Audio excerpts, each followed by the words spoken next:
So the port tunnel project has been a project that's been in the works for a while, and it's a sister project to the Port of Miami expansion, the deep dredge. And from my understanding, they're building this tunnel to accommodate the trucks that will be generated from the Port of Miami expansion. So it's a tunnel under the bay.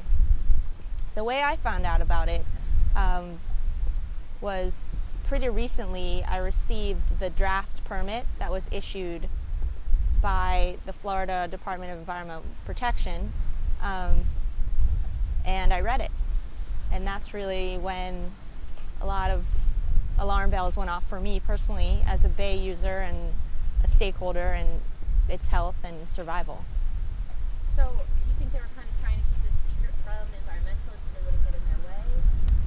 I don't think it was as much trying to keep it secret as it's just there hasn't been as much community engagement and involvement as I think there could have been. I certainly don't think they were proactively seeking input from the community as far as I knew. And certainly if it's a government process, it has to be transparent. But I don't think unless you had requested to see the draft permit, it would have been emailed to you in any way or distributed widely. I know that you spoke about how the soil and the contaminants in it, when they dry, they can get into the air, and that's a big concern of yours. Can you explain that a little bit? Sure. Well, it's actually coming from under the bay, which is relatively clean since it's 100 feet under sea level. But with the unknown greasing agents and polymers and foamers that the boring machine is going to use to extract the rock, who knows what's going to be in there. And also, I assume it's clean. I don't know that it's clean. And when it's stockpiled, we all know, I mean, look at today's weather and any other type of storm.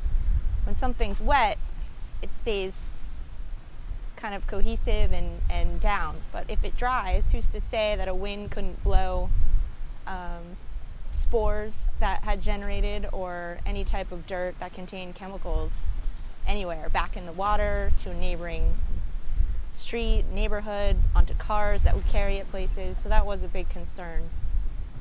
And then when they dump all the spoils from the site, they're going to be dumping it at the Virginia Key landfill, and they're, to our understanding, they're just keeping it there, even if they're not going to use it to cap it. They're just storing it there, right? Well, in the original version of the permit, the Virginia Key landfill was not a stockpile site.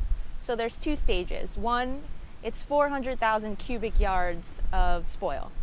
So it's hard for us to really imagine anything in cubic yards, but it is a massive amount of dirt, rock, extricate, whatever, however you want to phrase it. It is just a huge amount. So until they can decide what to do with it and properly test it, they have to store it somewhere. So that's called stockpile sites. And in different versions of the permit that were issued, the stockpile sites were changing. So the landfill is not a stockpile site. It is a site that they're aiming to use the fill if it's clean enough in order to cap it. But they were proposing to use Virginia Key in other areas of Virginia Key that are environmentally sensitive as a stockpile site, which is obviously caused a lot of concerns. In the latest issue of the draft permit, after we let those concerns be known, at the 11th hour, they removed Virginia Key from being a stockpile site, I think in reaction to what the public expressed as concerns with doing that. Now, why do you think they would pick somewhere like Virginia Key, where obviously it's been like environmental preserve? Why couldn't they pick somewhere more inland or somewhere where it's not surrounded by water that it can, like, the contaminants can leach into? Okay.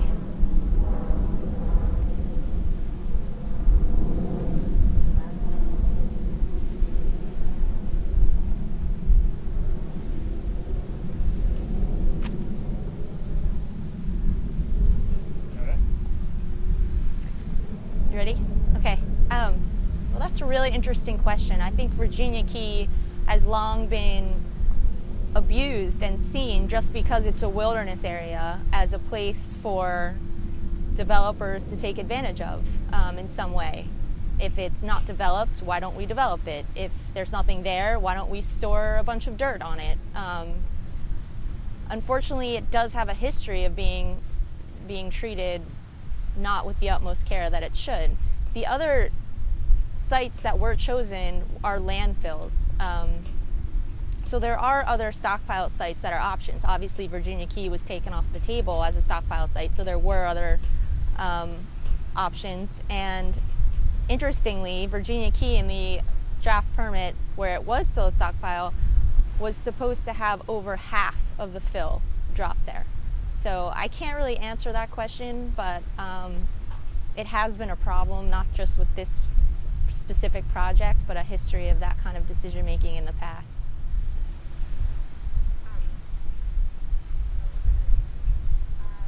What would be the worst possible scenario that can come out of this, in your opinion? Like, do you think it's going to become a Superfund site? Like, The landfill? remediation? Yeah. The landfill? The worst possible scenario, in my opinion, is kind of the perfect storm of this billion-dollar project not turning into what they project it will turn into. So therefore, it will have been a massive waste of billions of taxpayer dollars. Along with that, as far as the Virginia Key landfill, it does very much concern me that the proper assessments aren't going to be taken to really remediate the area. To me, just capping a toxic landfill that's been around since the 60s with 2 to 3 feet of dirt isn't going to prevent what's actually underneath from leaching into the bay. I don't think it's a cure-all solution, and I think the city and the county really need to take many, many more steps to figure out what the best solution should be to clean it up. Do you have any suggestions to that? Like, what do you think would be the best way to go about doing this? Because obviously the tunnel is still going to be made, so what do you think should be done? I think our local leaders really need to prioritize where they're putting our tax dollars. And I think this problem and this open sore, if you will, in the bay, right on this island, right going out to this water, has been around for decades. And the fact that the money hasn't been prioritized to properly test and assess should really be changed. And not only that, there should be no shortcuts taken in cleaning it. That's what I think should happen. I know that they have an agreement to test the land for a certain number of years. Now, do you know if they're just going to stop after that, or do they have a plan? Yeah, here's the other wrinkle. So this permit was issued, and there was a document referenced in the permit called a spoil management plan. The permit was issued, the boring has started, the tunnel construction has begun, and as far as my knowledge, and I've requested a copy of this document many times, the spoil management plan has not been completed, and it's not in place. So I can't answer that question. I don't even think the government agencies in charge of what this project entails can answer that question. And to me, that's a little frightening. So you're saying they started this program and they don't really know what the next step is? They don't know what the next step is as far as filling the Virginia Key landfill, the spoil management plan, which is how to stockpile, store, and use the fill. They have preliminary plans of how they're going to test it, how they're going to apparently plant sod on the top of it to cut down on the dirt blowing away. I just haven't seen it in writing in any detail. Now, do you know how the Virginia Key community feels about this? I know they did some things by the court that they made a Bob the Builder exhibition at the Children's Museum, so they wouldn't get mad about that. Are they trying to kind of ease the people of Virginia Key into buying into their side, or what's just the general reaction of what's going on?